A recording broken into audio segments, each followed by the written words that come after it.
Welcome to NCN news. నా పేరు ప్రశాంతి. బులెటిన్లో ముందుగా హెడ్లైన్స్ చూద్దాం. హస్త కళాకారులను ప్రోత్సహించాలి డాక్టర్ పసుపులేటి హరిప్రసాద్.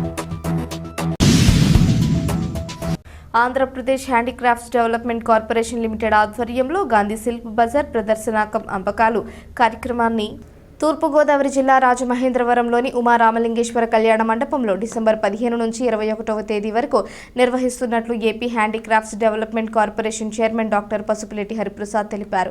శ్రీ ఉమా రామలింగేశ్వర కళ్యాణ మండపంలో ఏర్పాటు చేసిన గాంధీ శిల్ప్ బజార్ను డాక్టర్ పసుపులేటి హరిప్రసాద్ జ్యోతి ప్రజ్వలన చేసి ప్రారంభించారు. ఈ సందర్భంగా ఆయన మాట్లాడుతూ దేశం నలుమూలల నుంచి వచ్చిన సుమారు 40 మంది ప్రతిభావంతులైన హస్త కళాకారులు ఈ గాంధీ శిల్ప్ బజారులో పాల్గొని తమ స్వయం కృషితో తయారు చేసిన సాంప్రదాయ హస్తకళ ఉత్పత్తులను నేరుగా వినియోగదారులకు విక్రయించే అవకాశం కల్పించబడిందని తెలిపారు. మధ్యవర్తులు లేకుండా ప్రత్యక్ష అమ్మకాలు జరగడం వల్ల కళాకారులకు న్యాయమైన ధర లభిస్తుందని, వినియోగదారులకు నాణ్యమైన ఉత్పత్తులు అందుబాటులో ఉంటాయని అన్నారు. ఈ కార్యక్రమం ద్వారా హస్తకళాకారులకు మార్కెట్ విస్తరణ, అమ్మకాల ప్రోత్సాహం, భారతీయ హస్తకళల పరిరక్షణ లక్ష్యంగా ప్రభుత్వం చర్యలు తీసుకుంటోందని తెలిపారు. ప్రజలు ఈ అవకాశాన్ని సద్వినియోగం చేసుకుని హస్తకళాకారులను ప్రోత్సహించాలని డాక్టర్ పసుపులేటి హరిప్రసాద్ కోరారు. ఈ కార్యక్రమంలో వైస్ చైర్మన్ మరియు managing director M Viswa, OSD Lakshminath, assistant manager, assistant director N Aparna Lakshmi, Subrahmanya దేవస్థానం చైర్మన్ ప్రసాద్, నాయకులు అతి సత్యనారాయణ రాజు, వై శ్రీనివాస్, రాష్ట్ర హౌసింగ్ కార్పొరేషన్ డైరెక్టర్ ప్రియా సౌజన్య తదితరులు పాల్గొన్నారు.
రావను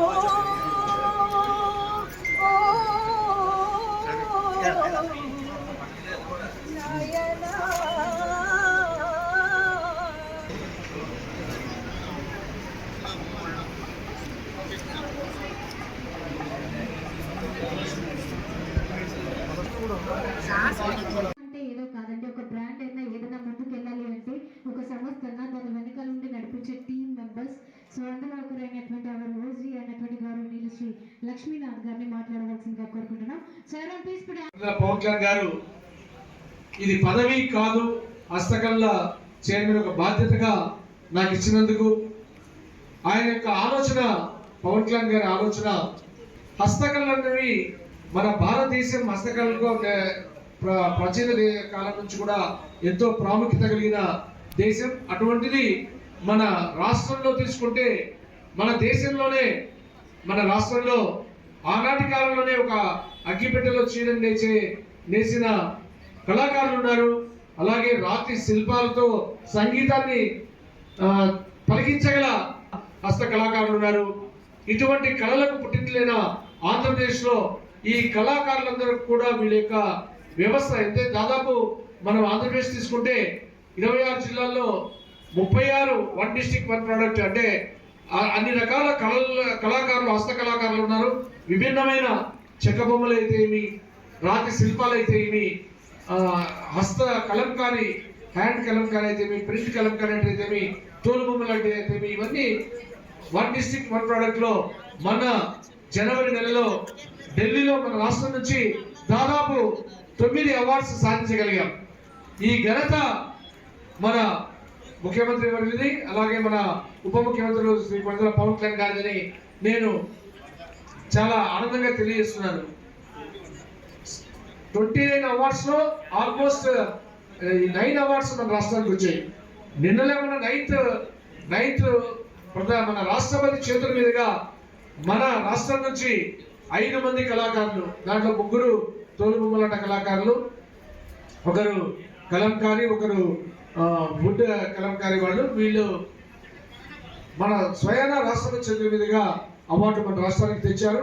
మనకి ఎంతో గర్వకారణం. మన ఈరోజు ఎన్డీఏ ప్రభుత్వంలో మనము ఈ హస్తకళలకు ఇంత ప్రాముఖ్యత ఇస్తున్నాం.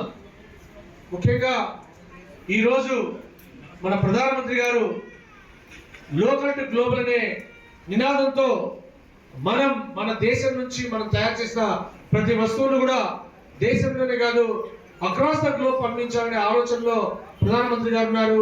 అలాగే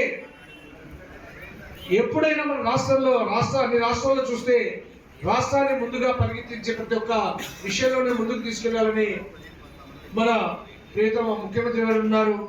అలాగే హస్తకళలు అంటే మన పవన్ కళ్యాణ్ గారి గురించి చెప్పాలి. ఆయన ఆఫీస్లో ఒక పెద్ద షోరూమ్ ఉంది. దాంట్లో దాదాపు ప్రతి ఒక్క రాష్ట్రంలో చేతితో తయారు చేసిన ప్రతి వస్తువును ఆయన షోకేస్ లో పెట్టారంటే ఆయనకు ఈ హస్త కళాకారుల మీద పవన్ కళ్యాణ్ గారికి ఎంత ప్రత్యేకమైన శ్రద్ధ ఉందో. ఆయన ఈ యొక్క డివిజన్ ని, ఈ యొక్క కార్పొరేషన్ ని జనసేన తీసుకుని నన్ను ఇక్కడ దీనికి చైర్మన్ గా నియమించేందుకు మరొకసారి పవన్ కళ్యాణ్ గారికి ప్రత్యేకంగా నేను ధన్యవాదాలు తెలియజేస్తున్నాను.